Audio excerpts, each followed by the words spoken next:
gatii waa inni banneef yookaan immoo daa'imummaa kootii fi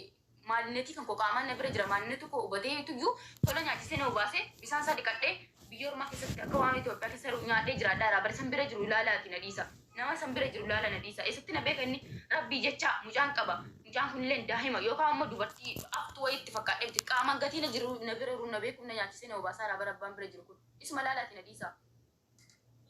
Sayyuu nama afyaa qabni taphachiifta afyaa yoon qabaadhe maa dalagachuu nan danda'a waraqatan irraa dalagaadhe malee wayii na nyaachisaa siniin jedhe nama afyaa qabu dalagchiina guyyaa keenya irratti qabatte maal hodhatan kan koo bargeema dorgommii.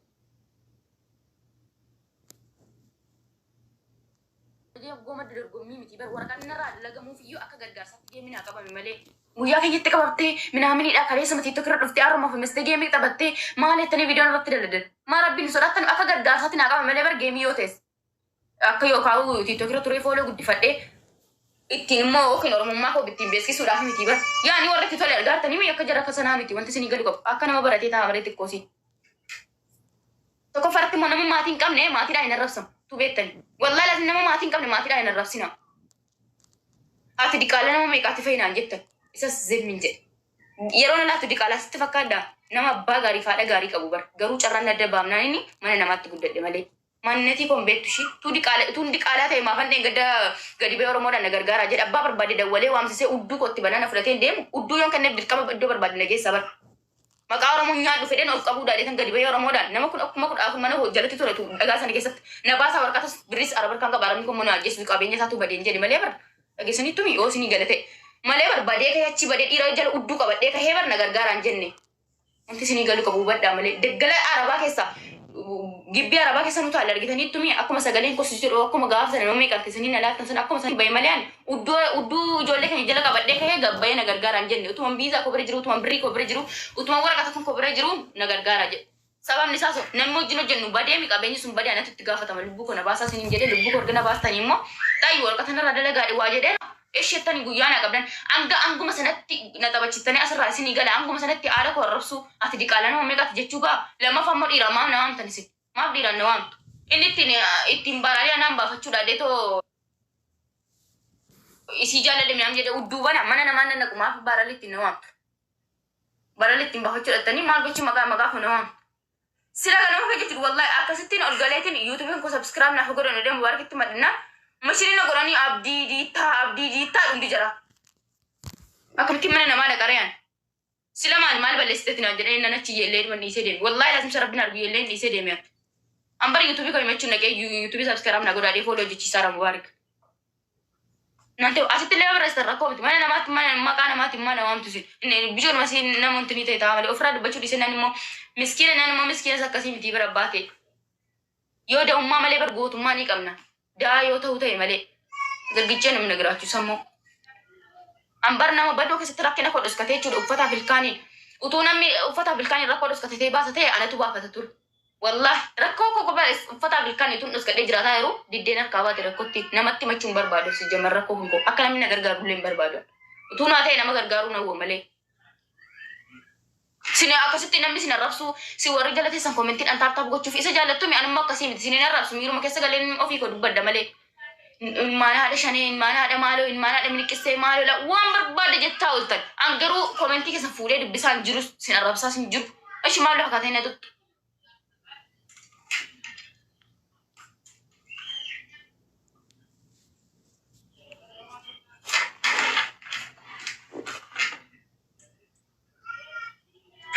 Abbaa gaarii qabaachuu irra carraa gaariidha. Namni carraa gaariin qaba yoon abbaa gaarii dhabes laman banne. Jiruun itti tolee jennaan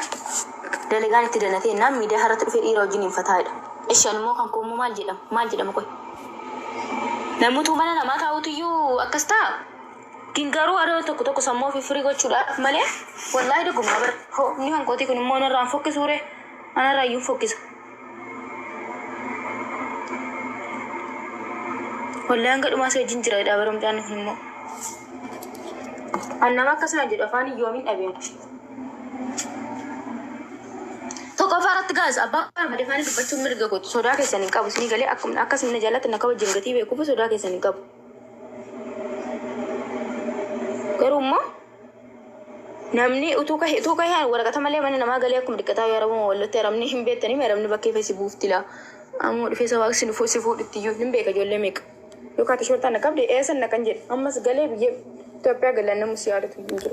Kaniifuu utuu biyyaan galeen utuu qabamee biyyaan galeen hanga sitti adabadhee manuma jiru taa'ee waraqata narraa daldalanii kanas geemii wallaahi leeca tokko faduree tokko argannaan akka naa qaqqabu. Inshaallah abdii guddaa qabu. Saniifuu maaf mishkila wanti sin tokko sin qabu dirqama sin qabdan. Abbaa rabbii jettanii abbaa rabbi sin laafisee na gargaara utees na taphachiisa gaafa sanas malee nama giiftii kennee beekee abbicha sana abdadhee miti. Abbaa rabbi si laaffisee dhufee si taphachiisan si bira dhufu si bira jirra geema qabadhu jedhan qabadhe. Kasin gaa jechuudha haasaan baay'ee farra ittiin fe'amu jettee ummiin iyyuu ofirraa dhiisaa amma.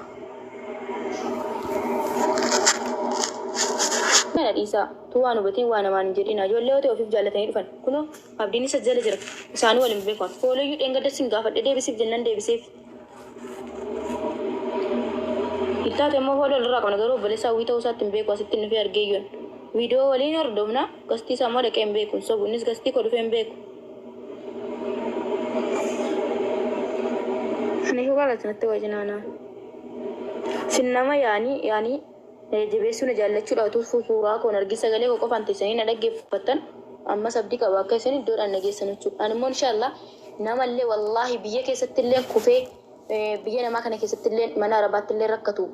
Mana banee fi sinumtu wal gargatanii hojii jabeessatan manni koo mana akkasiiti malee mana dhiiraa wajjin sagaagaluu illee miti inshaallah geemmi koo darbina waanuma akkasiin dalagaa geema koo nan taphadhaa abbaan qabadan abaabonaa kennitu geema koo nan taphadhaa geema booddee immoo nama rakkateen gargaara lamoo jechuudha anis waan rakkee keessaa darbee geemni koo guddaan kun darbinaa jechuudha taap naa godha abbaa barbaadetti ergadha nan taphadha achi booddee ijoollee mana arabaatti rakkatan ijoollee nama fa'i biyya keessatti akka ammaa kana fa'i rakkataa jiru kana bichitii gargaara wallaahi inshaallah maal gargaaruun barqee miti feemesa sirraa rakkatee jedhu kun bari yaani feemesa sirraa na gargaara ittaan kun bari feemesa miti barkaan si gargaaru inni mana banuu bichitiidha si warra jala taa'u kunan nama gargaaraa barra caalaan beektanii geemis kan nama taphachiisu feemessi dhufee yoo ol gale isa jalaan dhufteetu geefti kennita malee ati feemessi homaa si faayidaa siif hin qabu kana bara si warra jala taa'u kan si warra foolorsi hin qabne kanatu faayidaa qaba gaafa rakkoo koppiliinki gootuu sheer gootuu siniin feemesa jedhamu qaba malee sila abbaa manaatiin miti ture. Beektan obsessin araadaa ta'a malee sinammoo feemesa fooloo laaltuumi namni 500 jala ta'u laaltuumi ofumaan feemesa ofiin jedha koppiliin gootan sheer gootanii nama badillee ni fiddanii wallahi dhugum namaallee sagalee isinii malee kan warra jala taa'ee ta'a sheer koppiliin gootu isinumtu mataa keessatti feemisidha kanaafuu gaafa waa rakkattan wallahi keessaan kottaan itti barreessa aan dhufee mana isinii ban garuu geemmi koo kun adarbitu malee wallahi laazim abbaan barbaadde waa rakkattan kottaan natti barreessa mana isinii ban maatii keessan barbaadadha gastii kora taati dawwaladha oo barbaadda akka feetan maqaa harabbiilaa wallahi yoon kana sobe wallahi geema immoo mo'adhee mo'achuu dhiisas waa argachuun barbaade malee nan gashu akka biyyaa oromoo bakka bu'ee miti kan hin taphataa mo'adhee mo'adhusee maaf mushkila gaafa sanamchiti kottaa taap koppiliin naa godha yoo immoo na ittan koppiliin kidumaan na gashaa sana gidduutti warra feemasi kujoolee jala mana lama naa kennan isii makeessa bakka waraqata konan dalaga kalas lamuu sagalee waan barbaadan kottaa natti barreessa ol sin gashaa sagalee bichitii walii taatanii bas akkasii bakka ofiifuu viidiyoo ba'uu diddee warran geenatti kennaara nagaadhaan bulaa Juulaay 11 jiin kun bayee guyyaa 11 booddee argitu waan namaa fi akkan sobuu fi akkan dhugaa ta'u ani yoo ta'e fooloo isiniin deebisa yoo sin rakkattan yoo waan anqobaa ko isinii furu taate afaaniin rakkoo miti namni qabeenya qabaachuu miti bichaa miti gaas fooloo mati baattee qabdu kuniyyuu qabeenya oromoo fooloo si goote mi qabeenya kuniyyuu namni rakkatu mana namaa bantee ol galee waan dubbatate kan biriitummoo jala dhufee arguu fi danda'a kan biriitummoo jala dhufee waa kennuu fi danda'a ammana isinii bane waan sin rakkattan hundarratti saniifuu qalas jabaadhaan duka isiniyyuu nagaadhaan bilaa lafti bareeraa ganama wal argina akkaawuntii